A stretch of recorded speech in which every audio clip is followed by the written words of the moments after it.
Hello guys, welcome to my channel. आज का हमारा टॉपिक है सर्व शिक्षा अभियान। यह एक ऐसा टॉपिक है जो बहुत ही इम्पोर्टेंट है हमारे एग्ज़ाम पॉइंट ऑफ व्यू से, चाहे सीटेट हो, एचटेट हो, एंड नेट हो। सभी टीचिंग कॉम्पिटिटिव एग्जाम में अक्सर जो है सर्व शिक्षा अभियान से भी क्वेश्चन जो है देखने को मिलते हैं।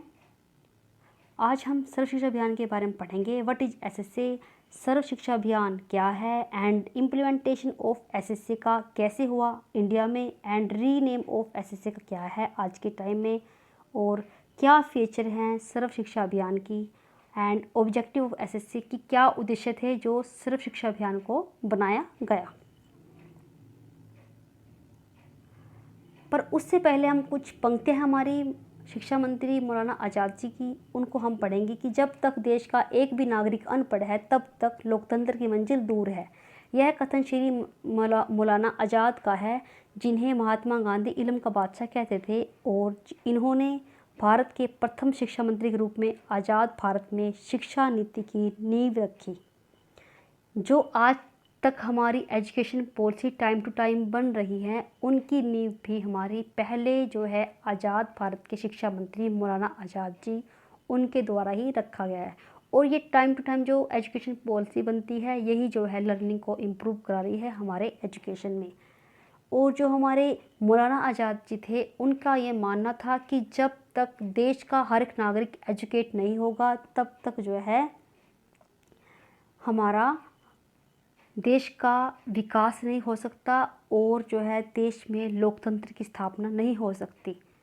लोकतंत्र की स्थापना करने के लिए शिक्षा का यूनिवर्सलाइजेशन होना बहुत ही आवश्यक है। यह कहा था हमारे पहले शिक्षा मंत्री मौलाना आज़ाद जी ने।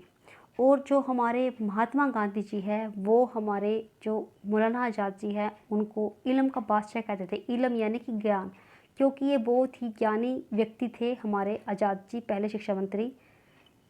और आज तक जो हमारी एजुकेशन पॉलिसी बनी है, चाहे 1986 की हो, हर एक पॉलिसी में यही कहा गया है कि जब तक राष्ट्र में एक शिक्षा नीति लागू नहीं होगी तब तक पूरे राष्ट्र का जो है डेवलपमेंट नहीं हो सकता। किसी भी राष्ट्र का डेवलपमेंट एजुकेशन पर डिपेंड करता है, और एजुकेशन में टाइम टू टाइम जो है लर्निंग में इम्प्रूवमेंट जो हमारी एजुकेशन पॉलिसी जो है करती रहती है। और इसी के तहत सबसे पहले यह सोचा गया कि जो हमारी शिक्षा है, एजुकेशन है, उसका जो है यूनिवर्सलाइजेशन किया जाना चाहिए, यानी कि सबको ही जो है शिक्षा का अधिकार देना चाहिए, चाहे वह किसी भी जाति, किसी भी धर्म, किसी भी समुदाय का हो। पहले जो है बहुत ज़्यादा जो है जाति पाति का भेदभाव था, उसको दूर करने के लिए एक अभियान शुरू किया गया, और इस अभियान को कहा गया सर्व शिक्षा अभियान। व्हाट इज एसएससी, सर्व शिक्षा अभियान क्या है? SSC launch in India by the Atal Bihari Vajpayee. Atal Bihari Vajpayee जो हमारे उस टाइम के प्रधानमंत्री थे, उनके द्वारा जो है इस अभियान को लॉन्च किया गया 2001 में। Free and compulsory education for 6 to 14 year children for fundamental right. 6 से 14 साल के बच्चों को फ्री और कंपलसरी एजुकेशन देना उनका मौलिक अधिकार है। यह हमारे संविधान संशोधन 86 में भी कहा गया है। For universalization of primary education in A time bound manner. और तब जो है शिक्षा का जो है यूनिवर्सलाइजेशन किया गया, यानी कि शिक्षा को एक टाइम के अंदर जो है एक टाइम बना निर्धारित किया गया कि इस टाइम तक जो है बच्चों का इनरोलमेंट जो है 100% स्कूल में हो जाना चाहिए। अर्थात यह एक समय सीमा निर्धारित करने वाला कार्यक्रम था, जिसमें एक समय सीमा निर्धारित की गई थी कि इस टाइम तक जो है बच्चों का स्कूल में इनरोलमेंट 100% जो है हो जाना चाहिए। रीनेम ऑफ एसएससी, सर्व शिक्षा अभियान का जो रीनेम है वो है राष्ट्रीय शिक्षा अभियान। जो हमारी यूपी गवर्नमेंट है, उनके फ्लैगशिप प्रोग्राम के तहत जो है इसे रीनेम किया गया राष्ट्रीय शिक्षा अभियान के नाम से।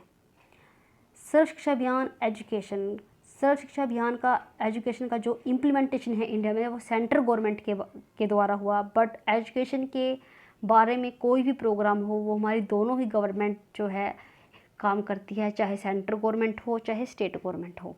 जब यह अभियान स्टार्ट हुआ था, उस टाइम पे जो फंडिंग रेशो था दोनों ही गवर्नमेंट का, वो सेंट्रल गवर्नमेंट का 85% था और स्टेट गवर्नमेंट का 15% था।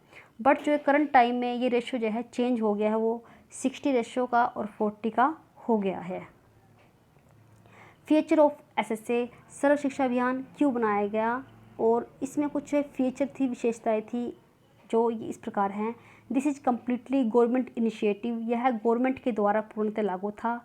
इसमें किसी भी निजी क्षेत्र का कोई भी हस्तक्षेप नहीं था। फ्री एजुकेशन, इसमें जो है बच्चों को फ्री एजुकेशन जो है प्रोवाइड की जाती थी। 6 से 14 साल तक की एज बच्चों को फ्री स्टडी मटेरियल जो है प्रोवाइड किया था बच्चों को।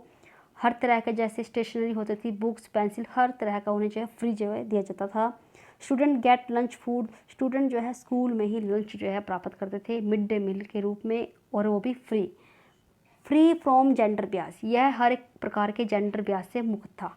बच्चों को फ्री में खाना मिलता था, तो बच्चे ज़्यादा जो स्कूल में एडमिशन हो गए। इस पर्पज़ से जो है मिड डे मील की स्कीम जो है लागू की गई स्कूलों में।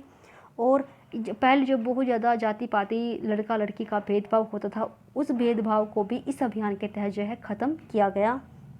और इसमें जो है फ्री स्टडी मटेरियल जो है जो प्रोवाइड किया था बच्चों को, उसकी वजह से भी बहुत ही जो स्कूलों में एडमिशन है उसकी दर में इम्प्रूवमेंट हुई। ऑब्जेक्टिव एसएसए सर्व शिक्षा अभियान के कुछ ऑब्जेक्टिव थे। सब प्रोग्राम ऑफ पढ़े भारत बड़े भारत, यह जो हमारा पढ़े भारत बड़े भारत का नारा था उसका ही एक सब प्रोग्राम था। To provide useful and elementary education for all children 6 to 14 year age group. इसका जो मेन ऑब्जेक्टिव था वो 6 से 14 साल के बच्चों को free and compulsory elementary education जो है प्रोवाइड करना, जिसका मेन ऑब्जेक्टिव था। क्वालिटी एजुकेशन की, जैसे कि निजी स्कूलों में बच्चों को क्वालिटी की एजुकेशन प्रोवाइड करती है, वहाँ हर तरह की खाने पीने की फैसिलिटी, टॉयलेट की फैसिलिटी, पानी पीने की फैसिलिटी, और ट्रेन टीचर और ब्लैक बोर्ड, हर तरह की जो स्कूल में जो सहायक सामग्री होती है टीचिंग की वो प्रोवाइड की जाए, ताकि उन्हें एजुकेशन जो है क्वालिटी की प्रोवाइड हो सके। 100% इनरोलमेंट इन स्कूल 2010 तक स्कूल में जो इनरोलमेंट है बच्चों का वो 100% हो जाना चाहिए, क्योंकि इसका है एक निर्धारण ही समय सीमा के अंदर किया गया था इस अभियान का, कि एक समय सीमा के अंदर जो है इतने बच्चों का एडमिशन जो है हो जाना चाहिए। यह एक टाइम बाउंड मैनर से प्लान किया गया अभियान था। स्कूल में जो दाखिला अनुपात था वो 1950 से 61 तक 31.1 परसेंट था, जो 2003 और 4 में बढ़कर 85% हो गया। जैसे ही यह अभियान लागू हुआ तो देखिए आप कितना जो है इजाफा हुआ है पहले से अब तक के एडमिशन में। 2001 में विद्यालय नहीं जाने वाले बच्चों की संख्या 32 करोड़ थी, जो 2005 में 96 लाख हो गई थी। वर्ष 2001 के बाद लगभग 2 लाख नए स्कूल खोले गए, यानी कि इसके बाद इस स्कीम के तहत स्कूल खोले गए, क्योंकि इस स्कीम में यह कहा गया था कि जब अगर 1 किलोमीटर के दायरे में प्राइमरी स्कूल नहीं है कहीं भी किसी भी क्षेत्र में, वहाँ पर स्कूल खुल जाए। बालिकाओं के लिए विशेष स्कूलों की प्रबंध किया जाए, ताकि उन्हें दूर जो है स्कूलों में नहीं जाना पड़े, पास में स्कूल बनाए जाए, स्कूल में हर तरह की फैसिलिटी बनाई जाए, जो है मेन पर्पज़ था इस अभियान का। प्रथम कक्षा में 8वीं कक्षा तक के पढ़ने वाले सभी लड़कों लड़कियों अनुसूचित जाति जनजातियों के लगभग 6 करोड़ बच्चों को निःशुल्क पाठ्य पुस्तकें जो हैं वितरित की गई थी। इस अभियान के तहत जो है 6 करोड़ बच्चे थे, जनजाति थी, चाहे अनुसूचित चाहे सूचित चाहे किसी भी जाति का था, वो सबको जो है फ्री जो है स्टडी मटेरियल जो है प्रोवाइड किया गया था इस अभियान के तहत। यह अभियान जहाँ तक बहुत ज़्यादा जो है सफल भी हुआ, क्योंकि इसमें जो है 85% जो है इजाफा हुआ एडमिशन का स्कूलों में, और आज भी यह बहुत बड़े लेवल पर जो है काम कर रहा है। इसके तहत जो बालिका कस्तूरबा बालिका स्कूल और काफ़ी सारे जो स्कूल हैं उनका इम्प्रूवमेंट किया गया है। एजुकेशन को बेहतर बनाने के लिए सर्व शिक्षा अभियान का बहुत बड़ा हाथ है, और ये बहुत ही एक सफल अभियान रहा है। जिस पर्पज़ को लेकर से स्टार्ट किया गया था, यूनिवर्सलाइजेशन ऑफ द एजुकेशन, उसमें काफ़ी हद तक जो है इस अभियान को सफलता भी मिली है। Thank you guys.